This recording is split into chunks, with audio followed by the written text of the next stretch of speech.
जय हिंद, नमस्कार, वंदे मातरम। दोस्तों मैं विकास कुमार, आप देख रहे जुनून एकेडमी समस्तीपुर का चैनल। दोस्तों आज मैं आपके लिए एक खास वीडियो लेकर आया हूँ कि जो बच्चे आर्मी की लिखित परीक्षा की तैयारी करते हैं उनके लिए मैं 30 जीके जीएस के क्वेश्चन विद ऑप्शन के साथ लेकर के आया हूँ। जो जुनून एकेडमी के मॉडल सेट हैं उसी का मैं यहाँ पे सिर्फ जीके जीएस के क्वेश्चन लेकर आया। काफ़ी शानदार और जबरदस्त क्वेश्चन होने वाला है ये। जैसा कि जुनून एकेडमी समस्तीपुर, मोबाइल नंबर 7004483152 और army GD GK GS top 30 question प्रत्येक दिन आपको जुनून एकेडमी समस्तीपुर के यूट्यूब चैनल पर आपको 2 मॉडल सेट आपको पूरे डिस्क्रिप्शन के साथ दिए जाएंगे। 30 जीके जीएस हम करवाएंगे और अमरजीत सर, नितेश सर और पंकज सर आपको मैथ करवाएंगे। तो चलिए दोस्तों वीडियो को स्टार्ट करते हैं। सबसे पहले आप लोग अभी तक हमारे यूट्यूब चैनल पर जो भी जुड़े हुए थे, रेगुलर वीडियो नहीं आ रहा था उसके लिए हमें खेद। अब आपका वीडियो प्रत्येक दिन रेगुलर आएगा, इसकी मैं गारंटी लेता हूँ। थोड़ी देर पहले ही अभी 15 जीके जीएस के क्वेश्चन डाले जाएंगे, फिर शाम में ये डाले जाएंगे। तो आप अभी देखिए कि क्वेश्चन कैसे आते हैं। पहला क्वेश्चन, और आप कॉपी पेन ले लीजिए, बनाना शुरू कीजिए। चलिए दोस्तों,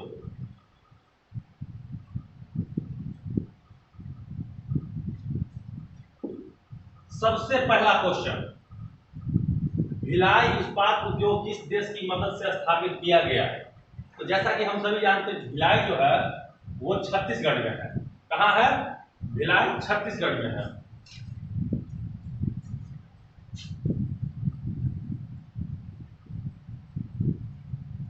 छत्तीसगढ़ की राजधानी कहाँ है? रायपुर। अब होने वाली है अटल नगर। दंतेवाड़ा जो है ये किस राज्य? दंतेवाड़ा एक समय नक्सलाइट बेल्ट है और नक्सलाइट एरिया है जिसके बारे में, जहाँ पर सीआरपीएफ और नक्सलाइट की हमेशा मुठभेड़ होती रहती है। तो उसके बारे में क्वेश्चन आया कि दंतेवाड़ा किस राज्य में स्थित है? बस्तर किस राज्य में स्थित है? तो और ये एक आदिवासी एरिया भी रहा है छत्तीसगढ़ जो है सो। और सबसे ज्यादा नक्सलाइटी, अगर जो नक्सलाइट का जो मूवमेंट होता है तो इसी राज्य में होता है। तो दोस्तों ये हमारा आज का पहला क्वेश्चन था, जिसका राइट आंसर हो जाएगा आपको सोवियत संघ, या इसको रूस हम कह सकते हैं। क्या कह सकते हैं? रूस। वर्तमान में रूस और सोवियत संघ पहले का था। तो भिलाई इस्पात उद्योग जो है तो आपको रूस की सहायता से स्थापित किया गया है, जो कि छत्तीसगढ़ में है। दोस्तों दूसरे क्वेश्चन की ओर बढ़ते हैं।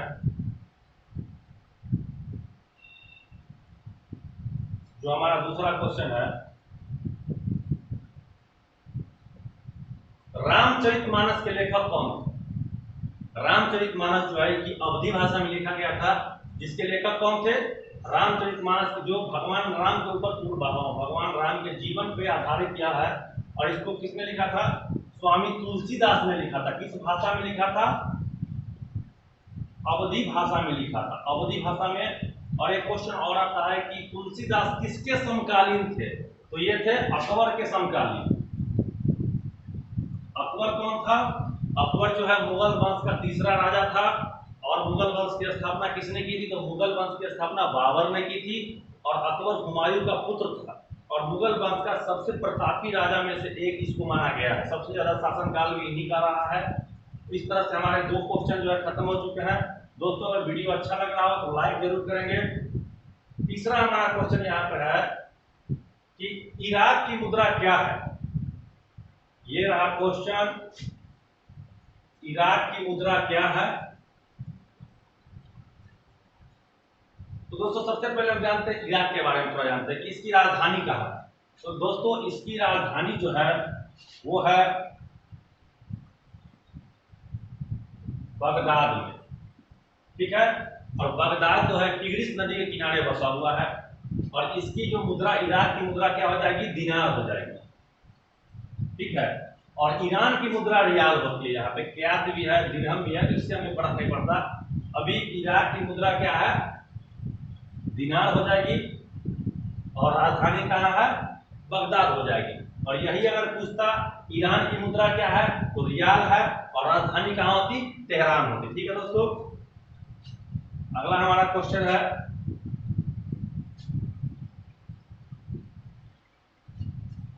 चौथा क्वेश्चन है। देखिए अभी मुगल वंश से हमने चर्चा किया था और मुगल वंश से क्वेश्चन भी आ गया कि चौथा क्वेश्चन, मुगल साम्राज्य की दरबारी भाषा क्या थी? तो सबसे पहले मुगल साम्राज्य के 1526 ईस्वी में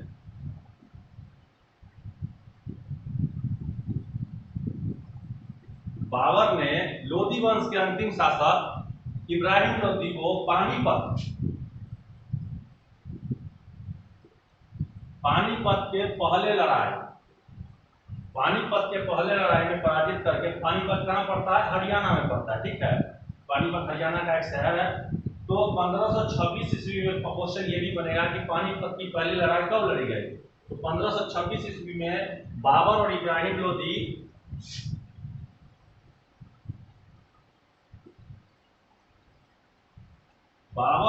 लोदी के बीच लड़ी गई थी, जिसमें बाबर की जीत हुई। उसी समय किस वंश की स्थापना पड़ी? तो ये जो मुगल साम्राज्य है इसकी स्थापना कब पड़ी? 1526 ईस्वी में पड़ी।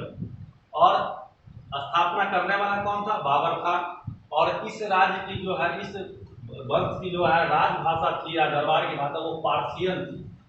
क्या थी? पार्सियन थी, ठीक है दोस्तों। अलग टॉपिक भी लेकर के आएंगे, थोड़ा तेजी में बढ़ते हैं ताकि सभी क्वेश्चन हो सके समय पे। पांचवा क्वेश्चन हमारा है कि अरुणाचल प्रदेश, सबसे पहले जान लीजिए कि NEFA, नेफा, इसको नेफा के नाम से भी जानते हैं, ठीक है। और अरुणाचल प्रदेश की राजधानी जो है, अरुणाचल प्रदेश की राजधानी यह आपको है ईटानगर। सबसे कम जनसंख्या घनत्व अगर किसी राज्य का है तो इसी राज्य का है, बहुत कम। सबसे अधिक तो बिहार का है। सबसे कम जनसंख्या घनत्व किसका है? इसका है। इसको, अरुणाचल प्रदेश को आप सबसे चाइना के बॉर्डर के सबसे पास पाएंगे। और हमेशा भारतीय सेना की यहाँ पर बहुत संख्या में तादाद, जैसे कुछ दिन पहले भी घटना हुई थी वहां पे, तो बराबर घटना चलते रहती है। बराबर यहाँ पे जो है भारत और चीन के बीच जो है हमेशा घटनाएं होती रहती है इसको लेके। अरुणाचल प्रदेश की राजधानी कहाँ हो गई? तो इसकी राजधानी ईटानगर हो गई, ठीक है दोस्तों। अगला छठा क्वेश्चन हमारा है, डैश वर्ष में भारत की राजधानी कलकत्ता बदलकर दिल्ली करके, ऑप्शन के हिसाब से अगर देखेंगे तो 1911 सही हो जाएगा। लेकिन अब जो है 1911 नहीं आके 1912 होता है। सही उत्तर इसका 1912 होना चाहिए, क्योंकि 11 में लॉर्ड हट, जैसे 1900 हम लोग पकड़ते हैं 1905 ईस्वी में जब बंगाल विभाजन हुआ, उस समय लॉर्ड कर्जन था गवर्नर जनरल। और 1911 इसी को 1911 में जो है वापस लिया गया था। तो लॉर्ड हार्डिंग द्वितीय के समय में क्या किया गया था? वापस लिया गया था। उस समय लॉर्ड हार्डिंग द्वितीय था। उस समय इस पर प्रस्ताव पर पारित किया गया था कि 1911 में ही चर्चा में आया था। लेकिन 1912 ईस्वी में भारत की राजधानी कलकत्ता से बदल के कहाँ रख दी गई? दिल्ली। तो ऑप्शन के हिसाब से 11 सही हो जाएगा। अगर 11 दोनों नहीं रह सकता है, या तो 11 रहेगा या तो 12 रहेगा, लेकिन उत्तर 1912 ही सही होगा।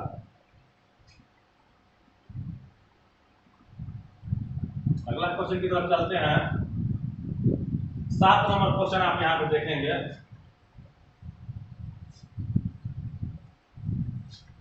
कि चंद्रगुप्त का उत्तराधिकारी कौन था? अब मौर्य वंश का यहाँ पे चर्चा होने लगा है। कौन से वंश का? तो हम सब एक बार जान लेते हैं कि मौर्य वंश का जो कार्यकाल था 322 ईस्वी से ईसा पूर्व से 185 ईसा पूर्व तक था। लगभग 137 साल के आसपास इन्होंने शासन किया। 9 प्रतापी राजा इसमें हुए। अशोक का संबंध भी किसी वंश से है, ठीक है।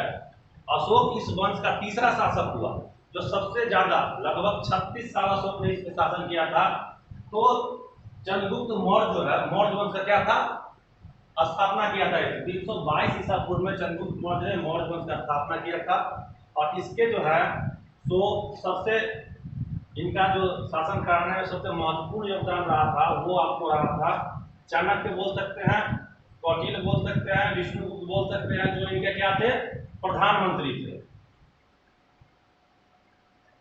चाणक्य, कौटिल्य, विष्णुगुप्त क्या थे? इनके प्रधानमंत्री थे। तो चंद्रगुप्त मौर्य के अगर पुत्र का नाम बोला जाए तो वो था बिंदुसार।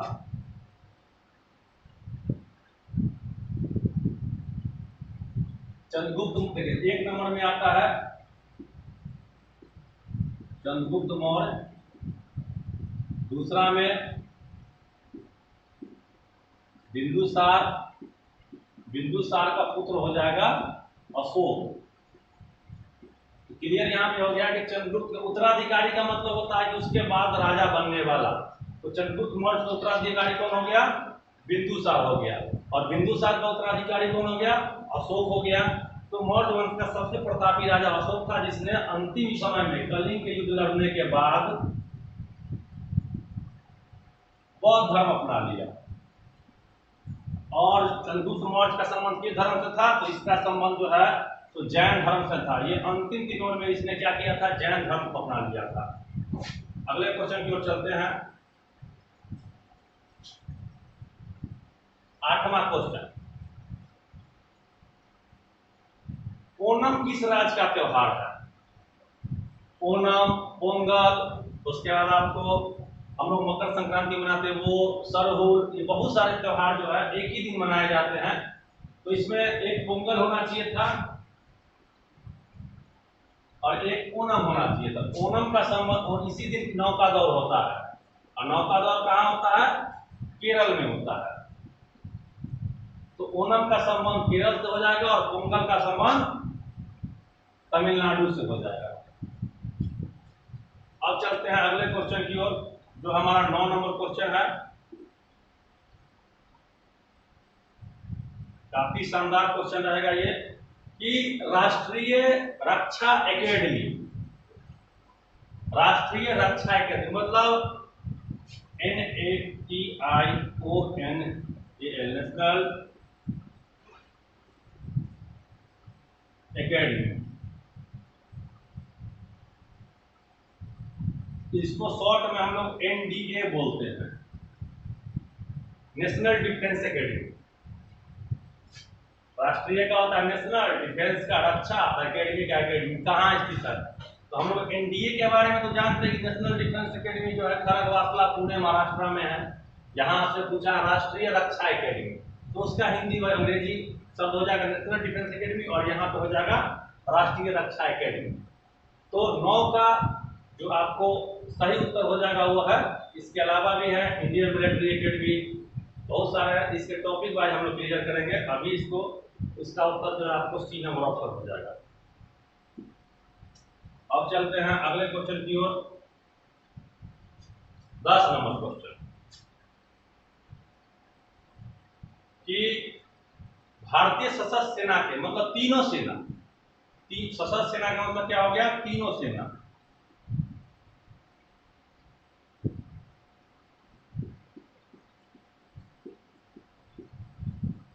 तीनों सेना के जो है सबसे बड़े अधिकारी को क्या बोलते हैं? तो तीनों सेना के सबसे बड़े अधिकारी जो हमारे देश में राष्ट्रपति होते हैं।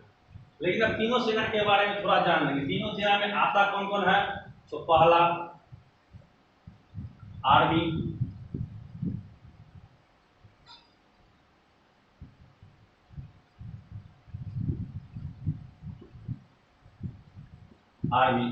जिसके मनोज मुकुंद नरवणे अभी वर्तमान में है अध्यक्ष। कैवे अध्यक्ष है? तो 28वें अध्यक्ष है। और भारतीय सेना के सबसे बड़े अधिकारी को हम लोग क्या बोलते हैं? जनरल बोलते हैं। ठीक है। तो उसके बाद आता है एयरफोर्स,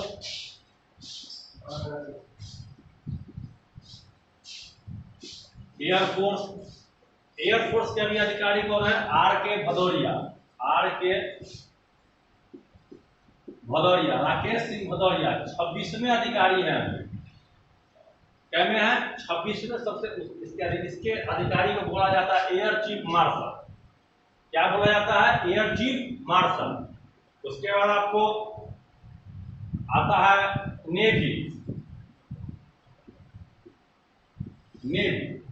नेवी के सबसे बड़े अधिकारी को एडमिरल बोला जाता है, जो अभी है करमबीर सिंह। कौन है? करमबीर सिंह 24वें। अति विशिष्ट सेवा मेडल और विशिष्ट सेवा मेडल से ये सम्मानित है। तो इसके तीनों सेनाओं के बारे में हमने देख लिया। और तीनों सेनाओं का मुख्यालय जो है एक ही जगह पे है, दिल्ली। क्लियर हो गया राष्ट्रपति। आगे चलते हैं 11वें क्वेश्चन की ओर।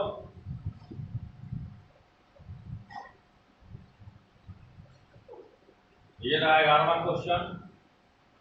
प्रथम नोबेल पुरस्कार भारत में किसे मिला था? तो हम सभी जानते हैं कि सबसे पहले नोबेल पुरस्कार रविन्द्रनाथ टैगोर को मिला था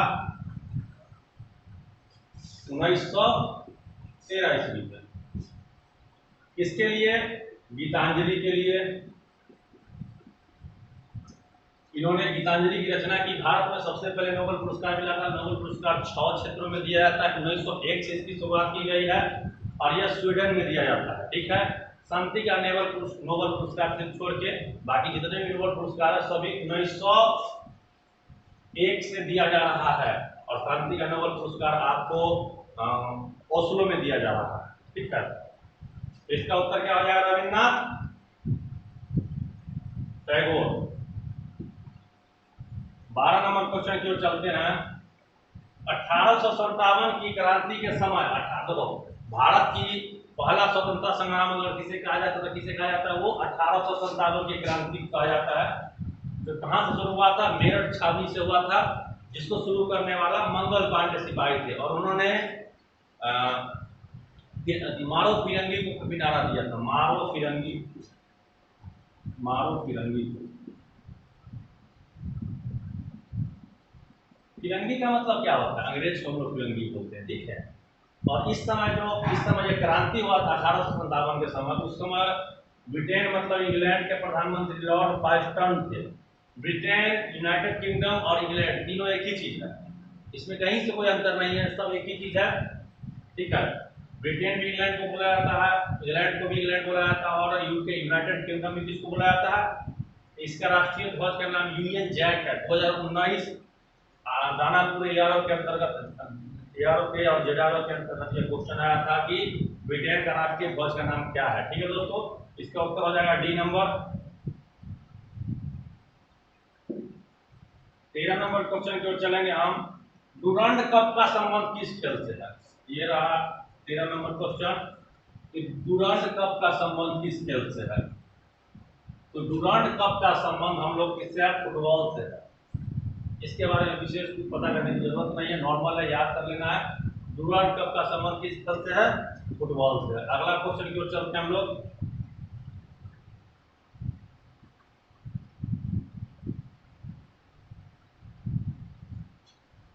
बहुत ही शानदार बौद्ध धर्म का क्वेश्चन आ गया कि गौतम बुद्ध का जन्म कब हुआ था? तो बौद्ध धर्म के संस्थापक गौतम बुद्ध थे और उनका जन्म 563 ईसा पूर्व में हुआ था। और जन्म कहाँ हुआ था? तो लुम्बिनी, नेपाल में। लुम्बिनी, नेपाल में हुआ था। ठीक है। इनके पिता का क्या नाम था? शुद्धोधन, और माया देवी मम्मी का नाम था। और इनको गया, बोध गया में जो है ज्ञान प्राप्त हुआ था। 29 साल की अवस्था में इन्होंने घर छोड़ा था और 6 साल की कठिन तपस्या के बाद पल्लू नदी के किनारे पीपल के पेड़ के नीचे इनको ज्ञान प्राप्त हुआ था बुद्ध पूर्णिमा की रात को। ठीक है। और इन्होंने सबसे अपना पहला उपदेश कहाँ दिया था? सारनाथ में दिया था और मृत्यु उनकी कुशीनगर में हुई थी। तो ये रहे। अब आज का जो है सो जीके का 15वां क्वेश्चन है कि स्वर्ण मंदिर कहाँ स्थित है? ये भी बहुत अच्छा क्वेश्चन है कि स्वर्ण मंदिर कहाँ स्थित है। तो स्वर्ण मंदिर सबसे पहले कहाँ है? अमृतसर। जितने सारे जवान हैं भोजन लेंगे अमृतसर में। अमृतसर शहर की स्थापना जो है गुरु रामदास किए थे। और इस स्वर्ण मंदिर का संबंध जो है वो सिख धर्म से है। कौन धर्म से है? सिख धर्म से है। ठीक है। तो स्वर्ण मंदिर कहाँ हो गया आपको? अमृतसर में। Golden temple. कौन सा टेम्पल? Golden temple. ठीक है।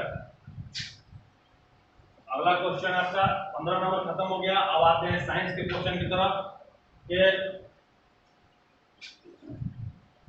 साइंस के क्वेश्चन की तरफ आते हैं।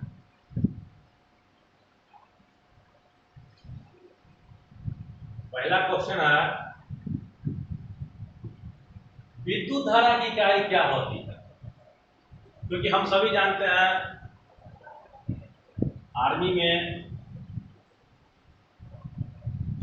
का जो सिलेबस होता है वो 50 क्वेश्चन होता है, 50 प्रश्न, नंबर 100, जीके 15, जीएस 15,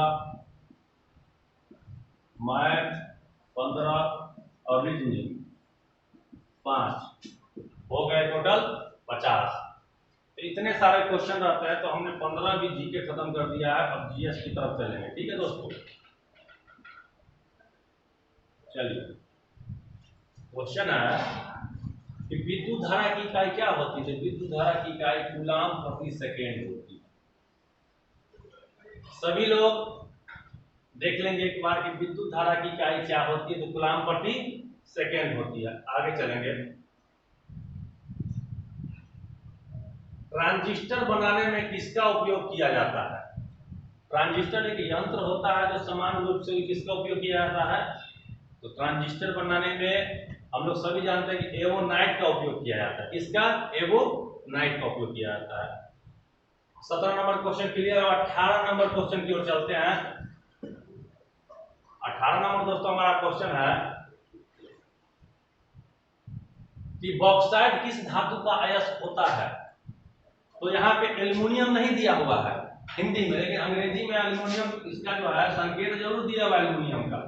ये देखिए अल्युमिनियम, बॉक्साइट जो है किसका अयस्क होता है, अल्युमिनियम का अयस्क होता है, ठीक है।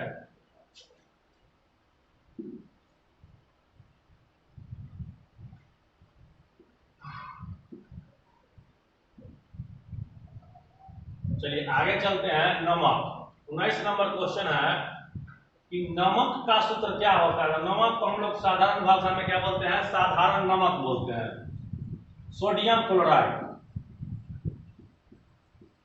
सोडियम क्लोराइड, और इसका होता है NaCl। क्या होता है, NaCl होता है। अब जो है 20 नंबर क्वेश्चन है कि निमोनिया रोग किसके कारण होता है। दो ही ऑप्शन दिए हुए हैं, दो ऑप्शन हम दे देते हैं। 3 नंबर ऑप्शन हो जाएगा प्लाज्मोडियम, और डी नंबर हो जाएगा प्रोटोजोआ, ठीक है। तो ये बताइए कि जीवाणु को क्या बोला जाता है। जीवाणु को बैक्टीरिया और विषाणु को वायरस, है ना।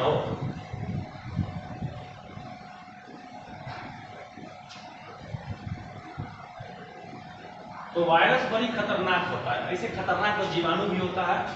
तो निमोनिया रोग किसके कारण होता है, तो निमोनिया रोग जो है जीवाणु के कारण होता है।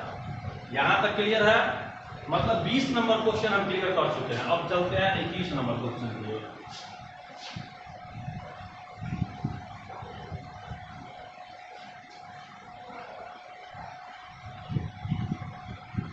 के कहते हैं कि न पूछो कि मेरी मंजिल कहाँ है, न पूछो कि मेरी मंजिल कहाँ है, अभी तो सफर का इरादा किया है।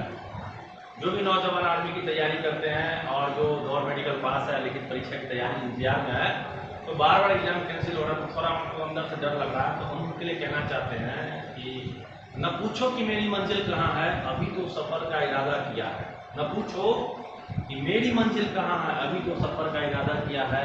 और न हारूंगा हौसला जिंदगी भर में, जब मैंने किसी और से नहीं खुद से वादा किया है। आर्मी की वर्दी पानी है तो लगातार मेहनत करना पड़ेगा। चलिए 21 नंबर क्वेश्चन देखते हैं।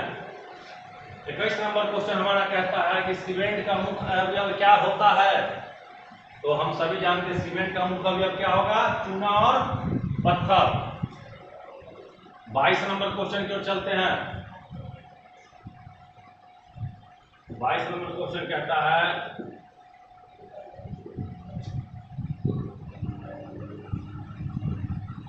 परमाणु का रासायनिक गुण किस पर निर्भर करता है। परमाणु का रासायनिक गुण किस पर निर्भर करता है। HW रहेगा आपके लिए, ये क्या रहेगा, HW। सभी लोग कमेंट बॉक्स में इसका उत्तर देंगे। 22 नंबर क्वेश्चन का उत्तर आप सभी लोग कहाँ देंगे? कमेंट बॉक्स में देंगे। किसी तरह की समस्या के लिए 7004483152 पर कॉल जरूर करेंगे। और आर्मी का अपना एप्लीकेशन भी लॉन्च हुआ है, धीरे धीरे सभी कुछ में सुधार हो रहा है। तो एप्लीकेशन जो है जुनून के आर्मी के नाम से है, जुनून JUNUN जुनून ARMY, जुनून आर्मी के नाम से है। आप इसको प्ले स्टोर से ले सकते हैं। अभी 2-3 सेट दिए हुए हैं, धीरे धीरे सभी पर इस पे आने लगेंगे। ठीक है, चलिए SW मिल गया आपको। 23 नंबर क्वेश्चन, कार्बन मोनोऑक्साइड का सूत्र क्या होता है? तो चारों ऑप्शन देखते हैं। इसको क्या बोलते हैं? इसको बोलते हैं carbon dioxide. Carbon dioxide. CO3 को क्या बोलते हैं? कुछ नहीं बोलते इसको। O2 को ऑक्सीजन। तो CO बच गया उसको कार्बन मोनोऑक्साइड। कार्बन मोनोऑक्साइड हो गया। क्लियर है कि इसका उत्तर कौन सा हो जाएगा? डी नंबर उत्तर हो जाएगा। कार्बन मोनोऑक्साइड को CO बोलते हैं। चलिए अगला क्वेश्चन 24 नंबर, हीरा विद्युत का क्या होता है? कार्बन के 2 अप्रूव, हीरा और ग्रेफाइट। हीरा, ग्रेफाइट। हीरा जो है वो क्या होता है? कुचालक होता है। यहाँ पर एक होना चाहिए कुचालक।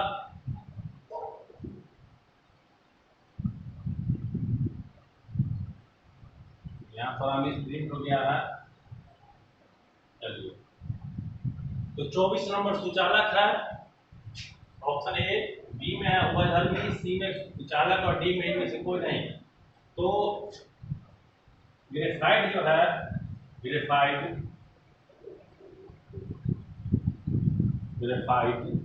यह सुचालक होता है और हीरा क्या होता है? कुचालक होता है। यहाँ तक क्लियर है। सबसे कठोर पदार्थ अगर कहा जाए, सबसे कठोर पदार्थ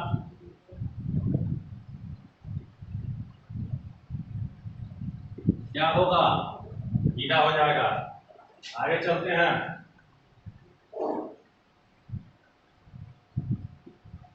25 नंबर क्वेश्चन, सौर प्रणाली की खोज किसने की थी? तो सौर प्रणाली की खोज किसने की थी? कॉपरनिकस। ग्रहों के गति नियम को किसने दिया था? केपलर ने।